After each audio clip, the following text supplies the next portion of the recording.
Hello, welcome back. ഇപ്പോൾ ഇന്നത്തെ video എന്ന് പറഞ്ഞാൽ എൻ്റെ 2 കൊല്ലത്തെ ദുബായ് ജീവിതത്തിൽ ഞാൻ എക്സ്പീരിയൻസ് ചെയ്ത കാര്യങ്ങളാണ് പറയാൻ പോകുന്നത്. പ്രത്യേകിച്ചൊന്നുമില്ല. ഇവിടുത്തെ ലൈഫ് സ്റ്റൈലും കാര്യങ്ങളും അങ്ങനെയുള്ള കുറച്ച് കാര്യങ്ങളാണ് ഞാൻ ഇന്നത്തെ വീഡിയോയിൽ പറയുന്നത്. അപ്പം നമ്മൾ അധികം ലാഗ് അടുപ്പിക്കുന്നില്ല. നേരെ വീഡിയോയിലേക്ക് കിടക്കാം. എൻ്റെ അടുത്ത് എല്ലാവരും ചോദിച്ചിട്ടുണ്ട് എങ്ങനെയുണ്ട് ദുബായ് ലൈഫ് എന്നൊക്കെ. ഞാനിവിടെ വന്നിട്ട് 2 കൊല്ലം ആയിട്ടുള്ളൂ. അത് വേറെ കാര്യം. അപ്പോൾ എനിക്ക് അത്രയ്ക്കും എക്സ്പ്ലോർ ചെയ്യാൻ പറ്റിയിട്ടില്ല. പിന്നെ ഈ ഒരു വീഡിയോയിൽ ഞാൻ പറയുന്നത് എൻ്റെ പേഴ്സണൽ എക്സ്പീരിയൻസിൽ നിന്നുള്ള കാര്യങ്ങളാണ്.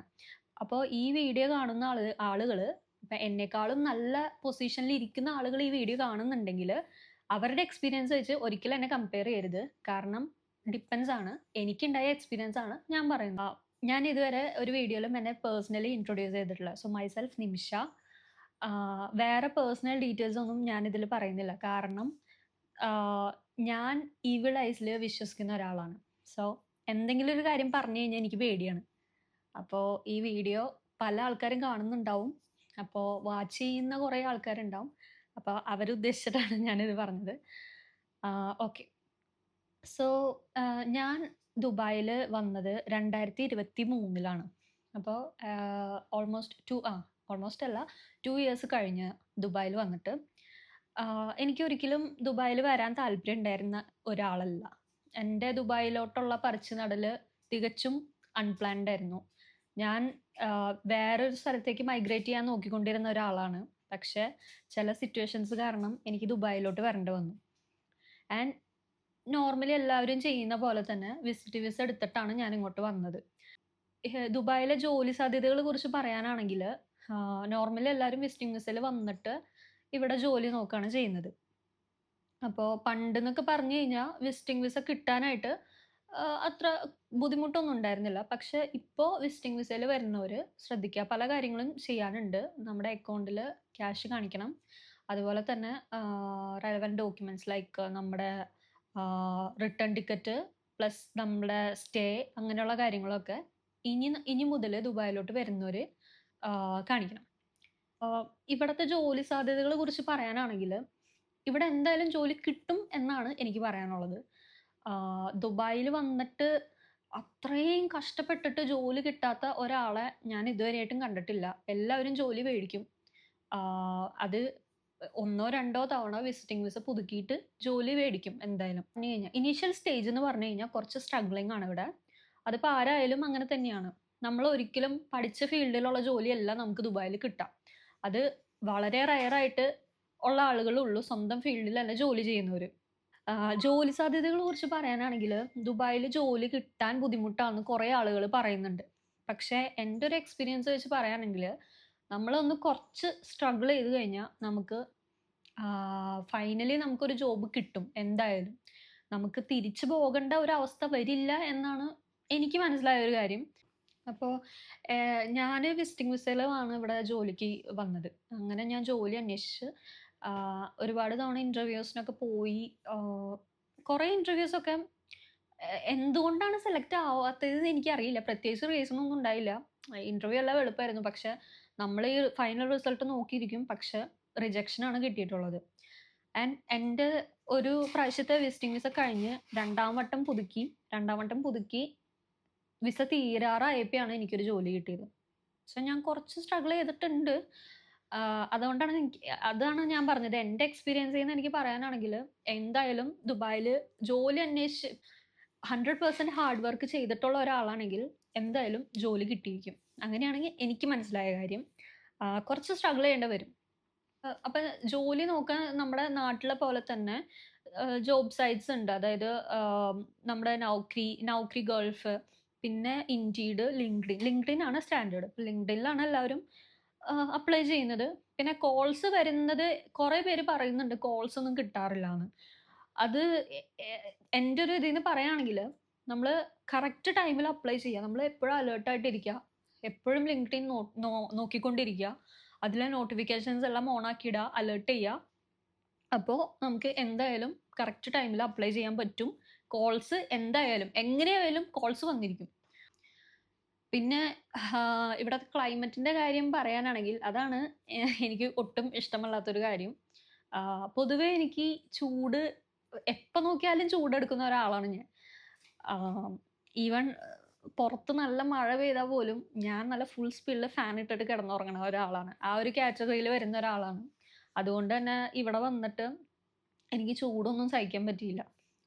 ഇവിടെ എല്ലാ ആളുകളും നോർമലി ജോലി തേടി വരുന്നത് നമ്മുടെ വലിയ പെരുന്നാള് വലിയ പെരുന്നാളോ ചെറിയ പെരുന്നാളോ ഏപ്രിലിൽ ആ ഒരു മുടക്ക് ഉണ്ട് ആ പെരുന്നാളിന്റെ. അത് കഴിഞ്ഞിട്ടാണ് എല്ലാ ആളുകളും നോർമലി ദുബായിലോട്ട് അല്ലെങ്കിൽ UAE-ലോട്ട് ജോലി അന്വേഷിച്ച് വരുന്നത്.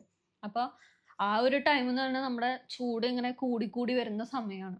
പക്ഷെ ഏപ്രിൽ മെയ് ഓക്കെ, ബട്ട് ജൂണും ജൂലൈയും രക്ഷയില്ല. ജൂൺ മാസത്തില് നമുക്ക് എന്താ ചെയ്യാ, പുറത്തേക്ക് ഇറങ്ങാൻ പറ്റില്ല, അത്രയും ചൂടാണ്. ഞാൻ ഒരു പ്രാവശ്യം ജോബിന് ഇതുപോലെ ഇന്റർവ്യൂവിന് പോയതാണ് കരാമയില്. എന്നിട്ട് നട്ടുച്ച നേരാണ് 2 മണിക്ക് ഞാൻ ഇതുപോലെ ഇന്റർവ്യൂവിന് പോയിട്ട് ഇന്റർവ്യൂ കഴിഞ്ഞ് ഞാൻ തലറിഞ്ഞ് വീഴാൻ പോയിട്ടുണ്ട്. അത്രയും ചൂട് സഹിക്കാൻ പറ്റാണ്ട്. ഫുഡും കഴിച്ചിട്ടുണ്ടായിരുന്നില്ല, ഒന്നും കഴിച്ചില്ല, വെള്ളമില്ല കയ്യില്. അങ്ങനെ തലറിഞ്ഞ് വീഴുന്ന ഒരു അവസ്ഥ വന്നിട്ടുണ്ട്. അപ്പൊ അത്രയും സഹിക്കാൻ പറ്റാത്ത ചൂടാണ് ഇവിടെ. നമ്മുടെ നവംബർ തൊട്ട് ഒരു ഫെബ്രുവരി മാർച്ച് വരെയുള്ള ക്ലൈമറ്റ് പക്കാ ക്ലൈമറ്റ് ആണ്. അപ്പൊ നമുക്ക് പൂർണ്ണമായിട്ടും ഇഷ്ടമല്ല എന്ന് പറയാൻ പറ്റില്ല. കുറച്ചൊക്കെ നമുക്ക് ഇവിടെ അഡ്ജസ്റ്റ് ചെയ്ത് നിൽക്കാം. നമ്മുടെ നാട്ടിലെ ക്ലൈമറ്റ് വെച്ച് കമ്പയർ ചെയ്യുമ്പോൾ കുറച്ചും കൂടെ നല്ല ക്ലൈമറ്റ് ആണ്. അതായത് നല്ല തണുപ്പായിരിക്കും. അത് ദുബായിൽ അത്രയും തണുപ്പ് എനിക്ക് ഫീൽ ചെയ്തല്ല, പക്ഷെ വേറെ എമിറേറ്റ്സിൽ കുറച്ചും കൂടെ തണുപ്പാന്ന് ഞാൻ കേട്ടിട്ടുണ്ട്. ദുബായിൽ ഐ തിങ്ക് പോപ്പുലേഷൻ കൂടുതലായതുകൊണ്ടായിരിക്കും ആ ഒരു ക്ലൈമറ്റ് ചേഞ്ച് നമുക്ക് ഫീൽ ചെയ്യാത്തത്. പക്ഷെ നല്ല തണുപ്പാണ്.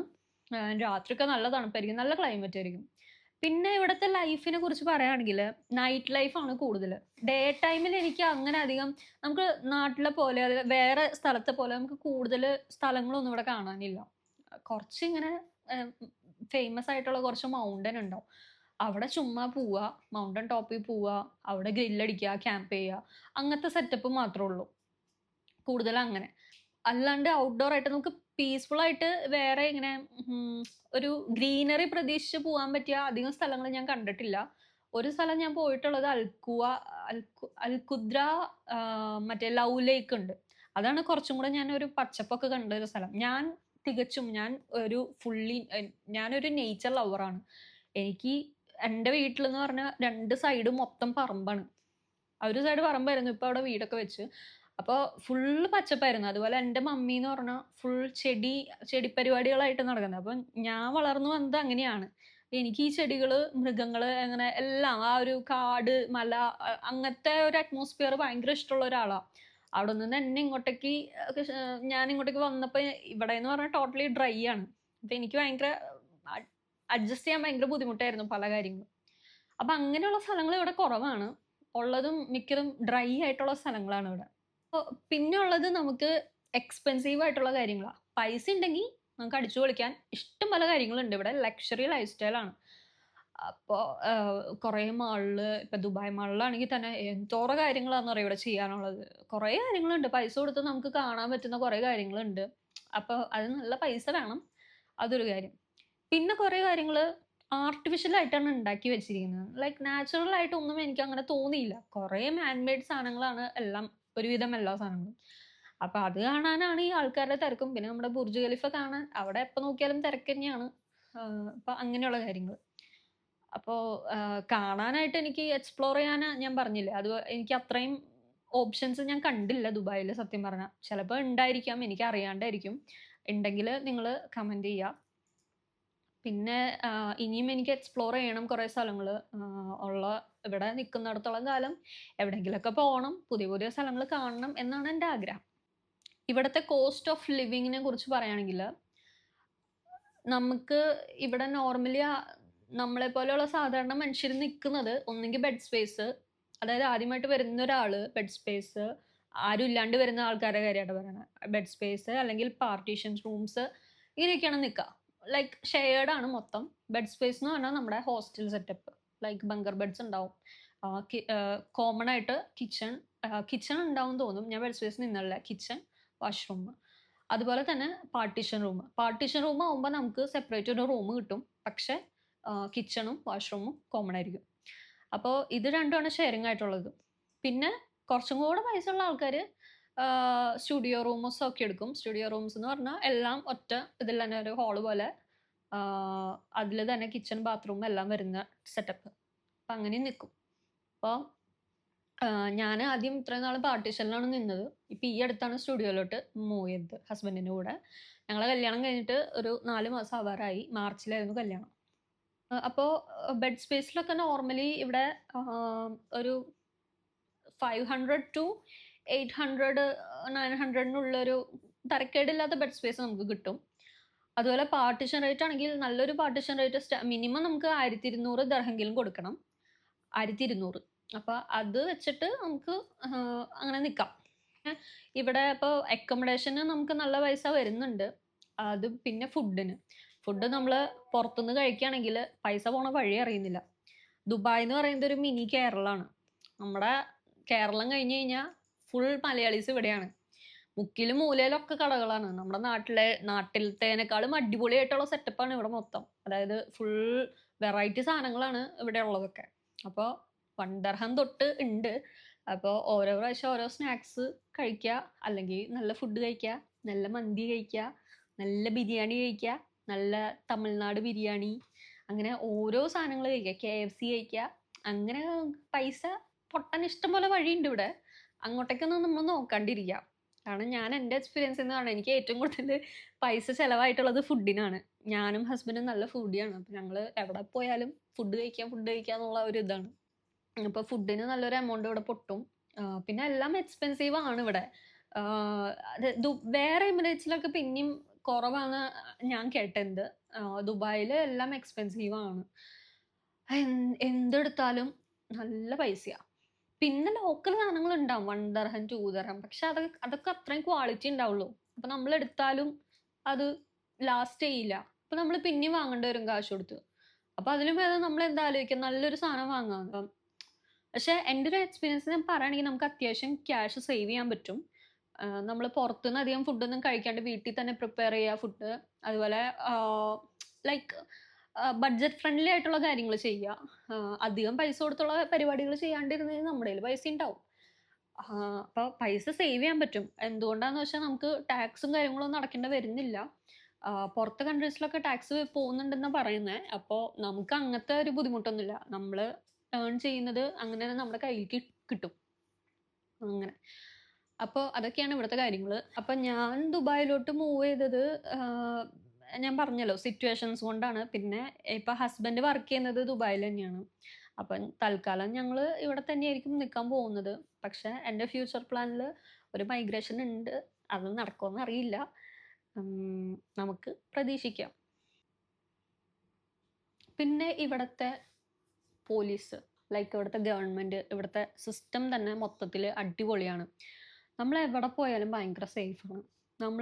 നാട്ടിൽ നമ്മളൊരു സ്ഥലത്തേക്ക് നമ്മൾ ഒറ്റയ്ക്ക് പോകാൻ പറ്റില്ല. അതാണ് നാട്ടിലെ അവസ്ഥ. പക്ഷെ ഇവിടെ ഏത് പാതിരാത്രിക്ക് വേണമെങ്കിലും നമുക്ക് പോവാം പുറത്തേക്ക്.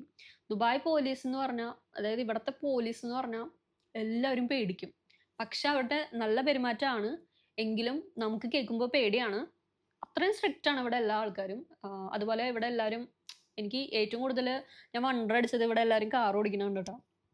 നാട്ടിലൊക്കെ ഇടിച്ചു പിടിച്ചില്ല എന്ന് പറഞ്ഞിട്ടാണ് ഓരോരുത്തർ വണ്ടി ഓടിക്കുന്നത്. ഇവിടെ എല്ലാവരും പക്ക എല്ലാ റൂൾസും കീപ്പ് ചെയ്ത് എല്ലാ റൂൾസും ഒബേ ചെയ്തിട്ടാണ് ഇവിടെ എല്ലാവരും വണ്ടി ഓടിക്കുന്നത്. അടിപൊളിയാണ്. എനിക്ക് ഭയങ്കര ഇഷ്ടമായി. ഇപ്പം നമ്മൾ സീബ്ര ലൈനിൽ കൂടെ നടക്കുകയാണെങ്കിൽ പോലും അവർ വണ്ടി നിർത്തി തരും. അതൊക്കെ നമുക്ക് ഇവിടെ മാത്രമേ കാണാൻ പറ്റുള്ളൂ.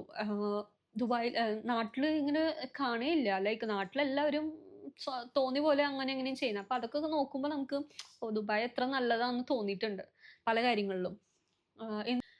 പിന്നെ ഇവിടുത്തെ ലൈസൻസ് കിട്ടാൻ ഭയങ്കര പാടാണെന്ന് ഞാൻ കേട്ടിട്ടുണ്ട്. ദുബായ് ലൈസൻസ് ആദ്യത്തെ ടെസ്റ്റിൽ തന്നെ ഒരാളും കിട്ടില്ല എന്നൊക്കെ പറയുന്നത്, ഭയങ്കര ബുദ്ധിമുട്ടാന്നൊക്കെ പറയുന്നുണ്ട്. ഇന്റർനാഷണൽ ലൈസൻസ് ആണ്, പക്ഷെ അവർ തോപ്പിക്കും പറയുന്നുണ്ട്.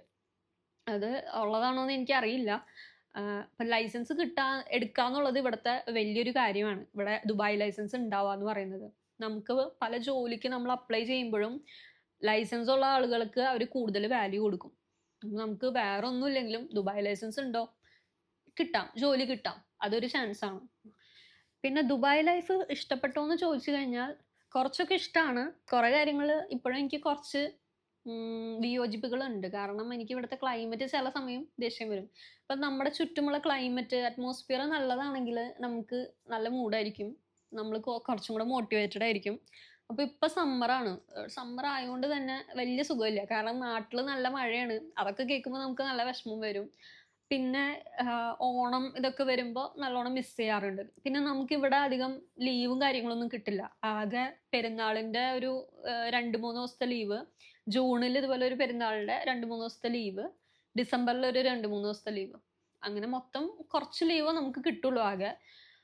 പിന്നെ ഇവിടുത്തെ വർക്കിംഗ് അവേഴ്സ് എന്ന് പറഞ്ഞു കഴിഞ്ഞാൽ കൂടുതലും 10 to 12 വർക്കിംഗ് അവേഴ്സ് ആണ്.